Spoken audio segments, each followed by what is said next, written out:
안녕하세요. 송하입니다. 지난 시간에 이어 청간론 두 번째 시간입니다. 원문은 오양종기 부종세이고 오음종세 무정의이니라. 다섯 양가는 기에는 쫓으나 새에는 쫓지 않으며 다섯 음가는 세력을 쫓아서 가는지라 정과 의리가 없다 라는 뜻입니다. 갑병 무경임의 다섯 양가는 양의 기를 품수하여 양강한 체성을 이루었습니다. 그러나 을정기신계의 다섯 음가는 음의 기를 품수하여 부드러운 체성을 이루었습니다. 오양의 기는 열려 있으므로 빛나고 형통하는 상을 볼 수 있습니다. 다섯 양가는 지지에 뿌리가 없고 세약함이 극에 이른 것 같지만 좀처럼 자신의 본성을 버리고 세력을 쫓아가지 않습니다. 이는 양의 강강하고 독립적인 성정이 있기 때문입니다. 이런 까닭에 오양종기 부종세라고 한 것입니다. 오음의 기는 닫혀 있으므로 그 안에 포함하고 있는 성정을 헤아리기 어렵습니다. 다섯 음가는 오행의 질에 속하므로 그 성정이 유약합니다. 그러므로 왕성한 세력을 만나면 그 세력에 흡수되는 까닭에 쉽게 본성을 버리고 그 세력을 따라갑니다. 그래서 그 처세가 능수능란합니다. 이에 오음간의 정의는 그 쫓아가는 곳에 두게 되므로 그 세력의 쇠퇴함을 보게 되면 꺼리는 것입니다. 그러므로 오음종세 무정이라고 한 것입니다. 양가는 사람에 비유하면 남성과 같습니다. 그러나 음가는 본성이 유순한 까닭에 그 자세가 여성과 같습니다. 이런 까닭에 유한 것이 능히 강한 것을 이길 수는 있으나 강한 것이 유한 것을 제압하기는 어려운 것입니다. 그러나 명에는 양 가운데 음이 있고 음 가운데 양이 있습니다. 또 양 외 음내하고 음 외 양내하니 잘 분별해야 합니다.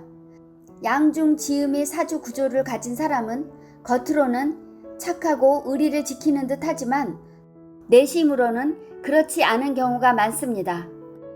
음중 지양인 사주 구조를 가진 사람은 음흉하고 험하게는 보이지만 안으로는 착하고 자애롭습니다.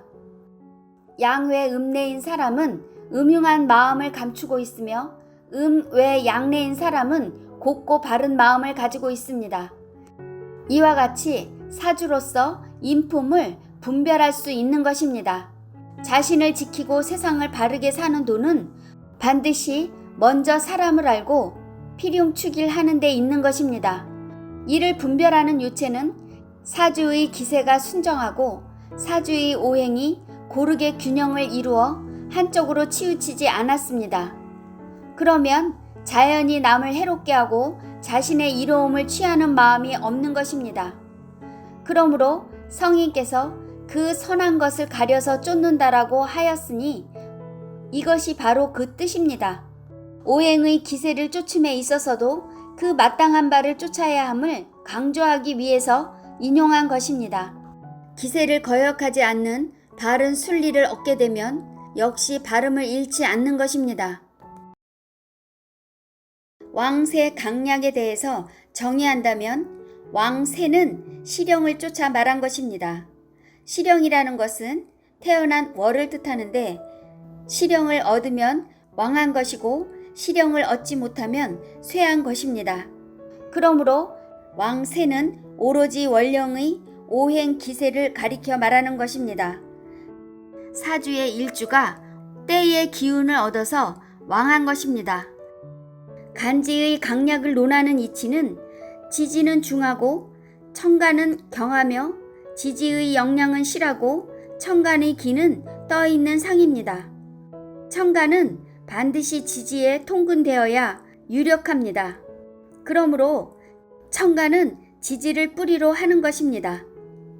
그리고 지지 중의 인원은 청간에 투출되어야 그 쓰임을 나타낼 수 있는 것입니다. 강약은 사주의 형세를 통관하여 말하는 것입니다. 그래서 일주를 생조함이 많으면 강하고 생조함이 적으면 약한 것입니다. 왕하면서 강한 것은 사주에 인수나 비겁처럼 생하는 것이 많으면 왕하면서 강한 것입니다. 그래서 왕하면서 강한 것은 억제함을 기뻐하는 것입니다. 왕하면서 약한 것은 일주가 비록 실형을 얻어 왕하기는 하나 사주의 일주를 극설하는 관살이나 식상이 많은 것입니다. 왕하면서 약한 것은 사주에 반드시 관살 또는 식상이 많기 때문입니다. 쇠하면서 강한 것은 일주가 비록 원령은 얻지 못했지만 일주를 생해주는 인수나 비겁이 많은 것입니다. 쇠하면서 약한 것은 일주가 원령을 얻지 못했고 사주에 극설하는 신이 많기 때문입니다. 그러므로 관살과 식상이 많은 것입니다. 그래서 쇠하면서 약한 것은 도움을 받는 것을 기뻐하는 것입니다. 위와 같이 사주의 일주를 생해주고 억제하면 중화를 얻게 되며 크게 이로움이 있고 뜻을 펼칠 수 있는 것입니다. 이것이 태극을 이룬 것입니다.